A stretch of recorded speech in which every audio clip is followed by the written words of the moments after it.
इसरो गई थी, वहाँ रिमोट सेंसिंग सेंटर्स में तारामंडल देखे मैंने, वैज्ञानिकों से बात करी। उस टाइम पर सर मंगलयान मिशन काफ़ी चर्चा में था, तो मुझे बताया गया कि मतलब कैसे हम डील करते हैं चीज़ों से, ये सारी चीज़ें हैं। फिर सर हमारा देश पहला ऐसा देश बना जो मंगल की ऑर्बिट में पहुंच पाया अपनी पहली ही बार में। असेंबली में थॉट्स बोलने के लिए आता है, तो एक लड़के ने कहा था कि आप कुछ ऐसा करें कि आपका नाम फेसबुक पे नहीं गूगल पर सर्च हो। तो मुझे वो चीज़ उस टाइम याद आई, क्योंकि मैं उनसे हिंदी में ही बात करी थी।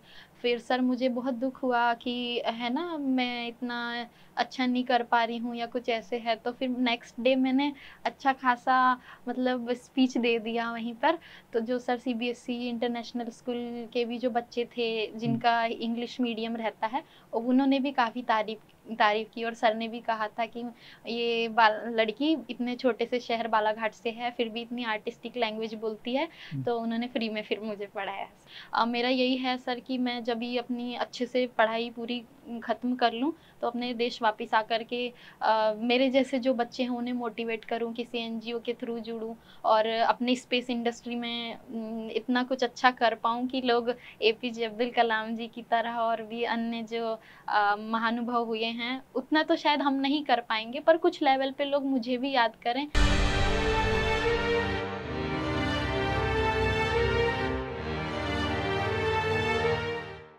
आवाज विशेष कार्यक्रम में आपका स्वागत है और विशेष में इस समय हमारे साथ है काजल मेश्राम। नाम आपके लिए बड़ा नया सा होगा, लेकिन आपको बताएं कि काजल आती है तिलपेवाड़ा, बालाघाट, मध्य प्रदेश से। बालाघाट का ये एक ऐसा छोटा सा गांव है, लेकिन इस गांव में एक ऐसे सितारे को इस समय देख रहे हैं जो ऑस्ट्रेलिया में स्पेस साइंस की स्टडी करने जा रहा है। दरअसल काजल से ये बातचीत करेंगे इस विषय में भी कि काजल के मन में ये विषय क्यों आ गया कि स्पेस की स्टडी करनी चाहिए। काजल, कार्यक्रम में आपका स्वागत। हम तो सबसे पहले आपसे यही पूछना चाह रहे हैं कि आपको क्यों लगा कि स्पेस को स्टडी करना चाहिए। सर मैंने 10th में डिस्ट्रिक्ट लेवल पर रैंक लेकर आई थी। उसके बाद मेरा सिलेक्शन हुआ था विज्ञान मंथन यात्रा के लिए। मध्य प्रदेश सरकार द्वारा संचालित यात्रा है, जिसमें जो जिले के टॉपर्स बच्चे होते हैं उन्हें ऐसे संस्थानों में विजिट कराया जाता है, जैसे इसरो, डीआरडीओ। तो मेरा सर 2 बार सिलेक्शन हो चुका है। तभी मैं इसरो गई थी, वहाँ रिमोट सेंसिंग सेंटर्स में तारामंडल देखे मैंने, वैज्ञानिकों से बात करी। उस टाइम पर सर मंगलयान मिशन काफ़ी चर्चा में था, तो मुझे बताया गया कि मतलब कैसे हम डील करते हैं चीज़ों से, ये सारी चीज़ें हैं। फिर सर हमारा देश पहला ऐसा देश बना जो मंगल की ऑर्बिट में पहुंच पाया अपनी पहली ही बार में।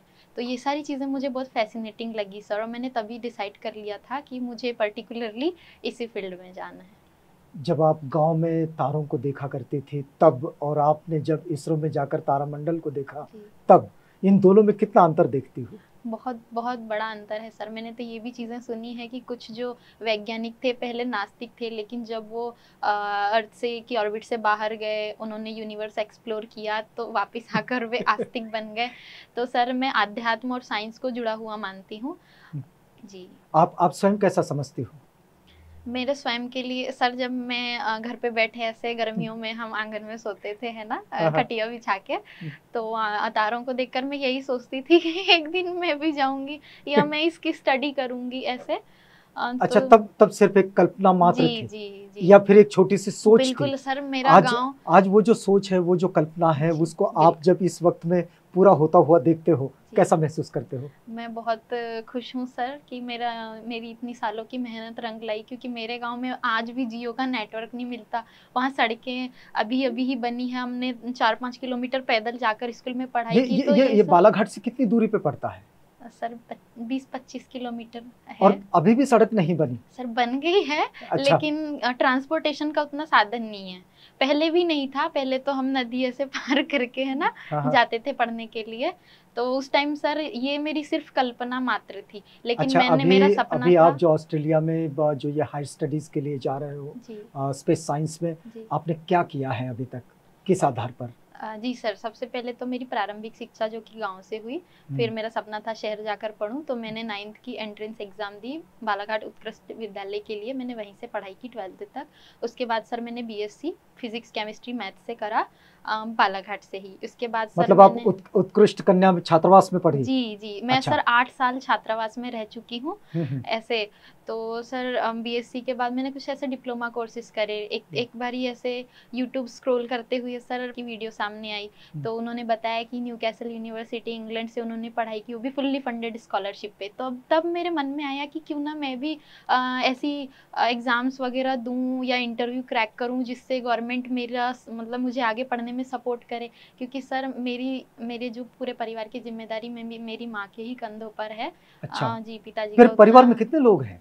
5 लोग हैं सर। अच्छा। मेरे फादर, मदर, मेरा भाई-बहन और मैं हुँ। सबसे बड़ी हूँ सर, और पापा हमारे साथ ही नहीं रहते। तो स उनका पूरा आर्थिक रूप से कोई तो सपोर्ट नहीं है। पूरा परिवार कैसे चल रहा है? सर मेरी मम्मी की वजह से, और अच्छा। फिर हमें भी, मेरे भाई को और मुझे समय से पहले ही बड़ा होना पड़ा। हमें भी थोड़ा सर, है तो ना, आप थोड़ा आपने आपने सपोर्ट। क्या किया? सर मैं कोचिंग पढ़ाती थी। अभी भी पढ़ाते?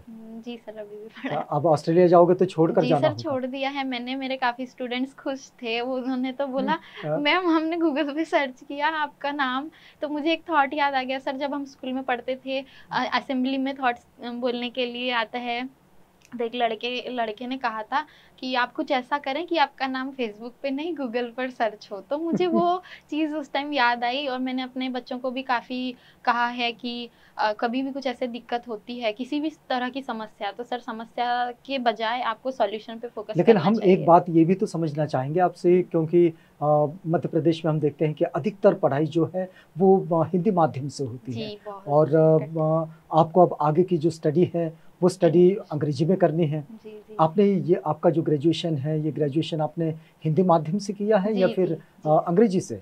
सर हिंदी माध्यम से ही किया है, मेरी अब तक की सारी पढ़ाई हिंदी माध्यम से ही हुई है। हाँ। और सर मैं जब भी हाँ, मैं 11th क्लास में थी, एक्चुअली हमारा डिबेट कंपटीशन था, हुँ। जिसमें मेरा डिस्ट्रिक्ट लेवल पे सर मुझे हमारे कलेक्टर साहब ने सम्मानित भी किए थे। उस टाइम एक लड़की आई थी। बालाघाट कलेक्टर? जी, जी, जी, हाँ। बालाघाट कलेक्टर। सर इसके अलावा मैं 4 बार सीएम सर से भी सम्मानित हो चुकी हूँ, तो ये मेरे लिए गर्व की बात है। तो उस टाइम सर एक लड़की को मैंने देखा, काफ़ी छोटी थी, शायद सीबीएसई स्कूल की होगी। उसने इंग्लिश में भाषण दिया है ना, ऐसे जो इंग्लिश में, तो मेरे मन में आया कि ये मुझसे थोड़ी 2-3 साल है ना छोटी है, और इतना अच्छा इंग्लिश बोल लेती है, और मैं नहीं बोल पा रही, तो ऐसी क्या कमियां हैं मुझ में। तभी से सर मैंने यूट्यूब में, क्योंकि सर हम कोचिंग के इतने पैसे होते नहीं थे कि कहीं जाकर हम पढ़ें, और हॉस्टल में रह कर के तो है ना, आप 2 टाइम का खाना खाकर अपना जो भी पढ़ाई में फोकस करते हैं, तो ऐसी चीज़ें थी। फिर मैंने ऑनलाइन ही देखा, तो मैंने सर इंडियंस को कम सुना है, मैंने फॉरेन स्पीकर्स को ज़्यादा सुना है। अच्छा। ऐसे तो जी, और मेरी वहीं से अंग्रेजी इम्प्रूव कर लिए? जी, जी, बिल्कुल सर। और इसके अलावा सर, जैसे मैंने प्रांजल सर का बताया, हुँ। मैंने पर्सनली उनसे बात करने का ट्राई किया था, फिर मुश्किलों से जैसे भी उनसे बात हो पाई, तो उन्होंने बोला कि मैं हर किसी को नहीं पढ़ाता, हुँ। पहले तुम अपना लेवल बढ़ा के आओ, बेसिक इंग्लिश सीख के आओ। तो क्योंकि मैं उनसे हिंदी में ही बात करी थी। फिर सर मुझे बहुत दुःख हुआ कि है ना, मैं इतना अच्छा नहीं कर पा रही हूँ या कुछ ऐसे है, तो फिर नेक्स्ट डे मैंने अच्छा खासा मतलब स्पीच दे दिया वहीं पर। तो जो सर सीबीएसई इंटरनेशनल स्कूल के भी जो बच्चे थे, हुँ। जिनका इंग्लिश मीडियम रहता है, उन्होंने भी काफ़ी तारीफ़ की, और सर ने भी कहा था कि ये लड़की इतने छोटे से शहर बालाघाट से है, फिर भी इतनी आर्टिस्टिक लैंग्वेज बोलती है। हुँ। तो उन्होंने फ्री में फिर मुझे पढ़ाया सर।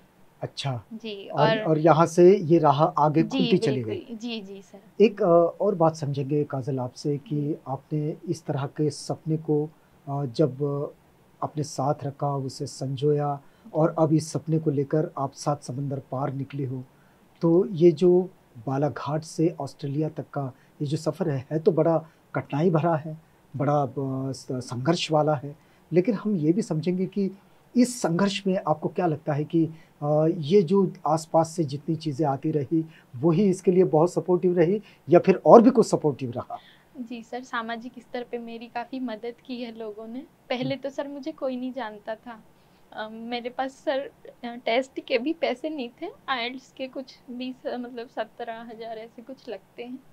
तो मेरे पास पैसे नहीं थे सर। मेरी बड़ी मम्मी, बड़े पापा ने हेल्प करी। जीजा जी ने हेल्प करी। फिर सर जब मेरा सिलेक्शन हो गया एमपी गवर्नमेंट के थ्रू, मैंने सर मध्य प्रदेश सरकार की एक स्कीम होती है विदेश अध्ययन छात्रवृत्ति, तभी इंटरव्यू में मैं बैठी। सर कमिश्नर साहब ने मतलब वो काफ़ी इम्प्रेस हो गए थे मेरे उस दौरान उन जो संवाद किया मैंने। इसके अलावा उन्होंने ये भी कहा था कि बहुत गर्व की बात है कि हमारे बीच से छोटी से गांव से बच्ची आगे जा रही है। तो उन्होंने मुझे सर पर्सनली जब मेरा सिलेक्शन के बाद में गई, उन्होंने कॉन्ग्रेचुलेशन भी ऐसे दिया मुझे। तो सर फिर बाद में जब फंड्स की इशू आ रहे थे सर, क्योंकि ऑस्ट्रेलिया में आपको 21,000 AUD अपने अकाउंट में दिखाना पड़ता है, गवर्नमेंट से सर काफ़ी कम अमाउंट मिलता है। तो जो 5-7 लाख की जो कमी जा रही थी, 7 लाख की, वो सर मैंने सोचा मैं कैसे करूँ, तो मैंने सर लोन के लिए अप्लाई किया। लेकिन हमारे यहाँ कोई प्रॉपर्टी नहीं है सर, हमारी फादर भी कोई जॉब में नहीं है, तो कोई भी बैंक लोन देने के लिए तैयार नहीं थी। फिर सर मैं बहुत थक हार गई थी, क्योंकि मेरा दिसंबर से जाने का प्लान था और सर आज जुलाई आ गया, मैं नहीं जा पा रही थी। तो मैंने जन सुनवाई में अर्जी लगाई, कलेक्टर साहब ने मेरी आर्थिक स्थिति की जांच करवाई तहसीलदार और पटवारी के थ्रू। फिर उन्होंने एक लेटर जारी किया कि हम इस बच्ची को जितना फंड्स कम जा रहे हैं उसका सपोर्ट करेंगे। फिर सर क्या ये सपोर्ट आया? सर अभी तो नहीं आया है, लेकिन उन्होंने एटलीस्ट वो लेटर दिया जिसके बेसिस पे मेरा वीज़ा आया। और सर बाकी जो मदद थी वो सामाजिक स्तर पे, जैसे ग्राम खारा के मतलब यूनिवर्सिटी को ये निवासियों ने फंड जाएगा? नहीं सर, यूनिवर्सिटी को मध्य प्रदेश सरकार फंड देगी जितनी हाँ। भी मेरी फीस है, जैसे 2 साल की मेरी हाँ, मतलब 60 लाख। मध्य प्रदेश जी गवर्नमेंट जी की ओर से ये वहाँ जी जाएगा जी जी जी और फिर आपकी ये पढ़ाई पूरी हो जी जाएगी। जी सर। तो मैं वही है आपके इस कार्यक्रम के माध्यम से, जिन्होंने सामाजिक स्तर पे मेरी मदद ने एनजीओ के थ्रू करी। फिर सर छत्तीसगढ़ गवर्नमेंट भिलाई में जो बाबा साहेब अम्बेडकर जी की बौद्धिस्ट महासभा, उनके द्वारा कुछ पैसों की हेल्प की गई। ग्राम खारा से हेल्प की गई सर, और कुछ स्कूलों से भी। इसके अलावा सर मैं काफ़ी साल 8 साल हॉस्टल में रही हूँ, तो वहाँ के अधीक्षकों ने सर ये बात बोली थी कि हमारे 2 बच्चे हैं तो तुम हमारी तीसरी बच्ची हो, ऐसे कुछ लोगों ने बोला। तो सर उन्होंने मेरे लैपटॉप के लिए कुछ राशि जमा करी थी।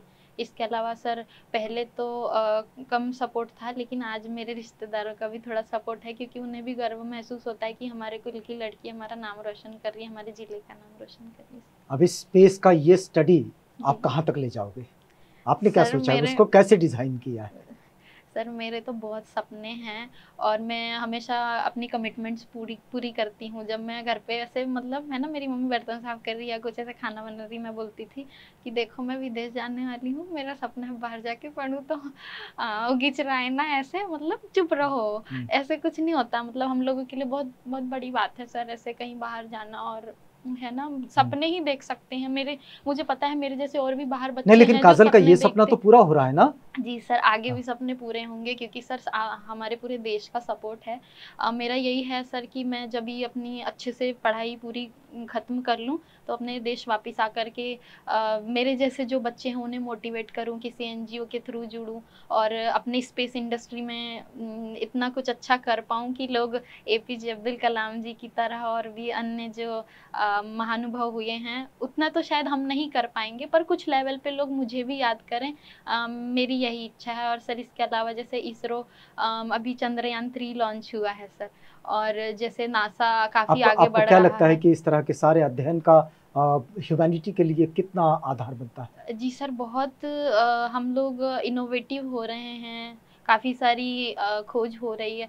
मेरा यही है सर कि जो सारी चीज़ें अभी करेंटली चल रही हैं, हमें इस चीज़ को हम ह्यूमैनिटी के लिए कैसे इम्प्लीमेंट करें, ये सोचने की ज़रूरत है। आप देखिए पृथ्वी कितनी प्रदूषित हो रही है। हम ये मान रहे हैं कि कुछ सालों बाद यहाँ जीवन समाप्त हो जाएगा। तो ये स्पेस इंडस्ट्री में अगर हम बहुत कुछ अच्छा कर लेते हैं, जैसे लाइट की स्पीड से ट्रैवल कर लेते हैं, हम यूनिवर्स एक्सप्लोर करते हैं, कोई ऐसा ग्रह या नक्षत्र ऐसा कुछ ढूंढते हैं जहाँ पे जीवन पॉसिबल हो सकता है। या लोग ऐसा ऐसा इलॉन मस्क का नाम हम काफ़ी सुनते हैं, स्पेस एक्स का, कि वो मंगल ग्रह पे जीवन मतलब है ना अपनी कम्युनिटी बसाना चाहते हैं। कुछ लोगों ने चांद पे भी अपनी ज़मीनें ली हैं, ये सब। तो ये सारी चीज़ें हैं सर, कि अगर इस प्लेनेट पे लाइफ पॉसिबल ना हो पाई, या कुछ ऐसे दिक्कतें हैं कि हमने ऐसी मूवीज़ भी देखी हैं कि सर न्यूक्लियर बॉम्ब से सारा अपनी पृथ्वी खत्म हो चुकी है, और फिर जो लोग साइंटिस्ट थे या ऐसे कुछ, वो बाहर जाकर के नए ग्रह की तलाश में। तो सर वैसा टाइम आने से पहले ही हम कोई ऐसा ग्रह खोज लें।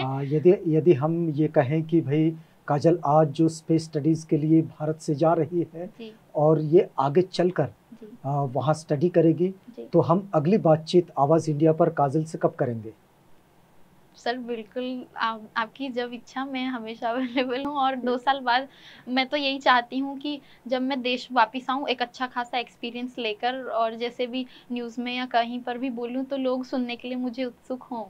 चलिए, इस बातचीत को यही हम लोग मेरी पूरा करना चाहेंगे, जी लेकिन एक आपके अंतिम मैसेज के साथ, क्योंकि हमारे बहुत सारे दर्शक इस समय आपको देख रहे हैं, सुन रहे हैं, जी तो उन लोगों के लिए जो आपकी उम्र के होंगे, कुछ जी अपने करियर को डिज़ाइन कर रहे होंगे, जी कुछ अपने रिसर्च को डिज़ाइन कर रहे होंगे, उन लोगों के लिए आप क्या कहोगी? जी सर, मेरा आप सभी को यही मैसेज रहेगा कि जितनी भी दिक्कतें आपकी लाइफ में आती है, आप कभी हताश ना हो। अगर मैं भी सर हताश हुई होती, मेरे भी मन में कई बारी है ना नेगेटिविटी इतनी हावी हो गई थी कि मैं क्या ही बोलूँ। ऐसे न्यूज़ चैनल में बोलना सही नहीं, क्योंकि गलत मैसेज जाता है, तो बहुत नेगेटिविटी आपकी लाइफ में आ जाएगी, लेकिन तब भी आपको हिम्मत नहीं हारनी है। सर जब मैं कुछ नहीं हो पा रहा था, मैंने एरोनॉटिकल इंजीनियरिंग में जाने का मेरा सपना था, मैं प्लेन बीएससी बालाघाट से कर रही थी, मेरे जो साथ वाले जो संपन्न परिवार से थे, बाहर दिल्ली, मुंबई जाकर पढ़ रहे थे, तब मेरे मन में बहुत सर मानसिक तनाव से मैं गुजरी, लेकिन मैं अपने आप को इसी तरह बैठे किसी इंटरव्यू में देखती थी। तो वो चीज़ें मैंने विजुअलाइज़ करी, मैंने मैनिफेस्टेशन की काफ़ी सर थ्योरीज़ पढ़ी, और मैं इम्प्लीमेंट भी करती हूँ इन सभी चीज़ों को। तो आप भी, अगर मैं कर सकती हूँ तो आप सभी कर सकते हैं। कभी कोई समस्या रास्ते का रोड़ा नहीं बनती, आपके रास्ते का रोड़ा आप खुद ही हैं। और जो मैंने सुना है अत्त दीप भवो, कि अपना दीपक खुद ही बने। ये ये सारी ये चीज़ जो ये जो बात है काजल की, कि अपना दीपक खुद बनो, और रास्ते में जितनी भी बाधाएं आती हैं, ये बाधाएं नकारात्मकता के द्वारा आती है, और नकारात्मकता हमेशा सकारात्मकता के आगे पीछे इर्द गिर्द ऊपर नीचे घूमती फिरती रहती है, और ये बार बार इस सकारात्मकता को रोकने का प्रयास करती है। अगर किसी के पास आत्मविश्वास की कमी हो, कॉन्फिडेंस की कमी हो, सेल्फ कॉन्फिडेंस अगर कम हो, तो फिर निश्चित रूप से लोग रुक जाते हैं। काजल रुकी नहीं। वैसे काजल का ये सफ़र अब शुरू होता है। अब तक तो उन्होंने बीएससी तक अपनी एक आधारशिला बनाई, और अब वो यहाँ से एक हायर स्टडी के लिए जा रही है। एरोनॉटिक इंजीनियरिंग में अपने आप को ग्रेजुएट के रूप में रखना, ये उनका सपना रहा, लेकिन अब वो स्पेस स्टडीज़ के लिए ऑस्ट्रेलिया जा रही है, हायर एजुकेशन के लिए। हम काजल से जब बातचीत कर रहे थे, आपने सुना होगा कि काजल का गला रूंध गया था।